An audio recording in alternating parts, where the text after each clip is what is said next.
Lakers nakikipag-usap na sa Brooklyn Nets para makuha ang sentro na si Nick Claxton. Pero bago yan mga idol, may bagong target ang Los Angeles Lakers sa 2025 NBA Draft. Ito nga ay walang iba kundi si Amari Williams mula sa Drexel University.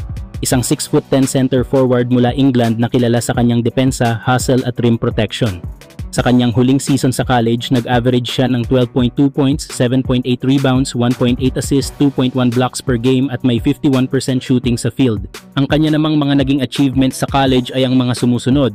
3-time CAA Defensive Player of the Year, 2-time All-CAA First Team, umabot ng mahigit 200 career blocks sa 4 na taon. Kaya maganda talaga ang ipinapakitang galaw ni Amari lalo na sa depensa. Marunong siyang magbantay ng paint, mabilis sa rotation at may presence sa ilalim na kayang bumago ng tira ng kalaban. Hindi rin siya demanding sa opensa, marunong bumasa ng play at dumepensa sa pick and roll. Bagay na bagay siya sa Lakers, lalo na kung kailangan ng team ng murang big man na kayang magbigay ng quality minutes sa depensa. Sa mga panahong hindi palaging available ang tulad si Jackson Hayes, malaking tulong ang isang batang player na gaya ni Amari na pwedeng i-develop ng coaching staff. Kayo mga idol, maganda bang makuha ng Lakers si Amari Williams sa draft? Comment nyo kung approve o hindi.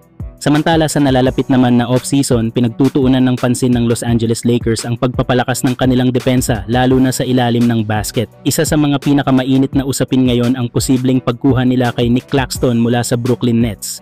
Si Nick Claxton nga ay kilala bilang isang defensive anchor ng Nets na may average na 8.5 points, 7.3 rebounds at 1.8 blocks kada laro ngayong season.